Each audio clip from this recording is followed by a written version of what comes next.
নমস্কার, আজকে আমি চলে এসেছি কুক এন্ড ইটের তরফ থেকে নতুন একটা ভিডিও নিয়ে। আজকে আমরা বানাবো ধোকার ডালনা। ধোকা সাধারণত সবার বাড়িতে ডাল দিয়েই বানায়।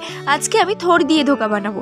প্রথমে একটা মাঝারি সাইজের থোড় আমি নিয়ে নিয়েছি, সাথে নিয়েছি এক বাটি মিক্সড ডাল। ডালটাকে আমি মিক্সিতে ভালো করে পেস্ট করে নেব।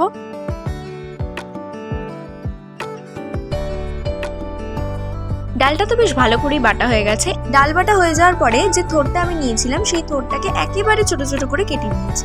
এর মধ্যে আমি দিয়ে দিয়েছি 2 চামচ নুন। আপনারা চাইলে কমও দিতে পারেন, তবে অবশ্যই আপনাদের স্বাদ মতন দেবেন। এর মধ্যে 2 কাপ পরিমাণ জল দিয়ে আমি প্রেসার কুকারে সেদ্ধ করতে দিয়ে দিয়েছি এটাকে।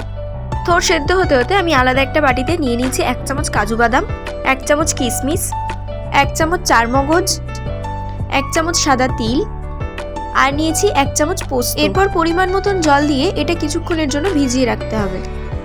এর মধ্যে থোড়টাও দেখতে পাচ্ছি ভালো করেই সেদ্ধ হয়ে গেছে। সেদ্ধ হয়ে যাওয়া থোড়টাকে আমি মিক্সিতে নিয়ে নিয়েছি আর এর মধ্যে দিয়ে দিয়েছি কিছুটা আদা কুচি আর 5-6টা রসুন আর সাথে দিয়েছি 3টে কাঁচা লঙ্কা। এরপর এগুলোকে একসাথে আমি আবারও মিক্সিতে পেস্ট করে নেব। ঠিকঠাকভাবে পেস্ট হয়ে গেলে আমি এটাকে বেটে রাখা ডালের সাথে মিশিয়ে নেব। এরপর কড়াই সামান্য তেল দিয়ে আমি এখানে দিয়ে দিয়েছি গোটা মৌরি, কালো জিরে আর হিং। এগুলোকে কিছুক্ষণ নাড়াচাড়া করে নেওয়ার পরে আমি এখানে দিয়ে দিয়েছি বেটে রাখা ডাল আর বেটে রাখা থোড়। সব ভালোভাবে মেশানো হয়ে গেলে আমি এর মধ্যে দিয়ে দিয়েছি পরিমাণ মতো নুন। আমি এখানে 2 চামচ নুন দিয়েছি, আপনারা আপনাদের স্বাদ অনুযায়ী দেবেন।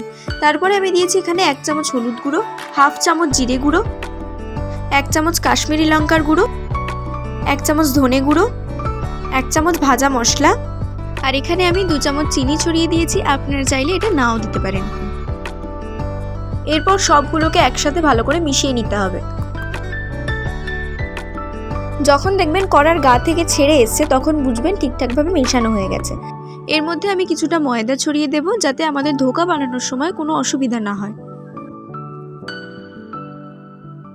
হাতে সামান্য একটু তেল নিয়ে যে থালাটায় আপনি ধোকা রাখবেন সেই থালাটার চারিপাশে মাখিয়ে নেবেন। একটা থালায় আমি ধোকাটাকে সেট করে নিয়েছি। এরপর আমি ধোকার শেপগুলো দেব। আমি এখানে বরফি স্টাইলে দিয়েছি, আপনারা চাইলে অন্য কোনো স্টাইলেও দিতে পারেন।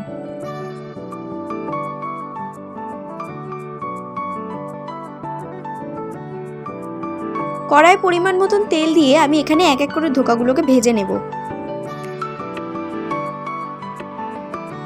ধোকাগুলো ভাজা হয়ে গেলে আমি মিক্সিতে 1.5 খানা পেঁয়াজ নিয়ে নিয়েছি, কিছুটা রসুন নিয়ে নিয়েছি, কিছুটা আদা কুচিয়ে নিয়ে নিয়েছি আর নিয়েছি 2টো কাঁচা লঙ্কা। এরপর আমি সবগুলোকে একসাথে মিক্সিতে পেস্ট করে নেব। এরপর কড়াইয়ে তেল দিয়ে নিয়ে এর মধ্যে একে একে দিয়ে দিয়েছি 2টো এলাচ, লবঙ্গ, দারচিনি, একটা তেজপাতা আর দিয়েছি শুকনো লঙ্কা। এরপর তেলে এগুলোকে কিছুক্ষণ নাড়াচাড়া করে নিতে হবে। তারপর আগে থেকে যে পেস্টটা আমি করে রেখেছিলাম পেঁয়াজ, আদা, রসুন আর লঙ্কার, সেই পেস্টটা আমি দিয়ে দেব। এই মশলাগুলো ঠিকঠাকভাবে কষা হয়ে এলে আমি এর মধ্যে একটা টমেটো পেস্ট করে দিয়ে দেব।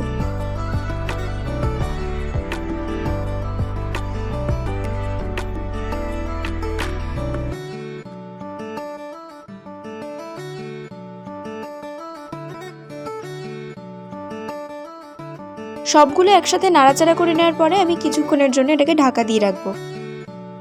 এরপর আগে থেকে ভিজিয়ে রাখা কাজু বাদাম আর কিশমিশের মধ্যে আমি একটা বড় চামচের 2 চামচ টক দই দিয়ে এটাকে পেস্ট করে নেব।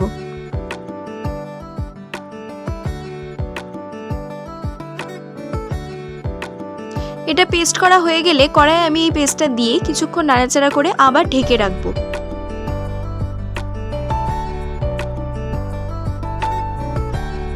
কিছুক্ষণ পরে ঢাকা খুলে দেখতে পাচ্ছি এটার থেকে তেল ছেড়ে এসছে।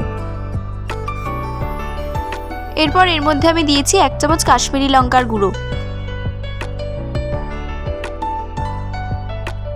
এরপর এর মধ্যে আমি একে একে দিয়ে দিয়েছি 1 চামচ জিরে গুঁড়ো, 1 চামচ গরম মশলার গুঁড়ো, 1 চামচ নুন আর দিয়েছি 1 চামচ হলুদ গুঁড়ো। সব মশলা ঠিকঠাকভাবে কষানো হয়ে গেলে এর মধ্যে আমি দিয়ে দিয়েছি পরিমাণ মতন জল।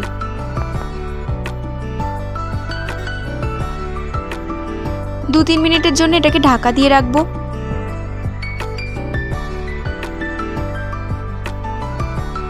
দেখতেই পাচ্ছি গ্রেভিটা রেডি হয়ে গেছে। তো আমি এবার আগে থেকে ভেজে রাখা ধোকাগুলো এর মধ্যে দিয়ে দেব।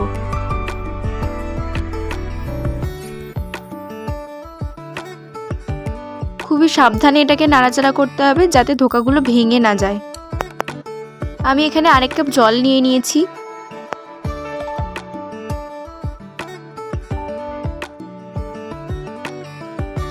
ধোকার ডালনা প্রায় রেডি হয়ে গেছে। এরপর নামানোর আগে আমি এখানে 1 চামচ চিনি ছড়িয়ে নিয়েছি আর দিয়েছি কাসৌরি মেথি। আমি এখানে হিংও দিয়েছি, আপনারা চাইলে এটা স্কিপ করে যেতে পারেন। 1 চামচ গরম মশলার গুঁড়ো আমি এখানে দিয়ে দিয়েছি। ব্যাস এগুলোকে সব একসাথে মিশিয়ে নিলেই আমাদের ধোকার ডালনা রেডি। এরপর ওপর থেকে সামান্য ধনেপাতা কুচি আর 1 চামচ ঘি ছড়িয়ে দিলেই সার্ভ করার জন্য রেডি।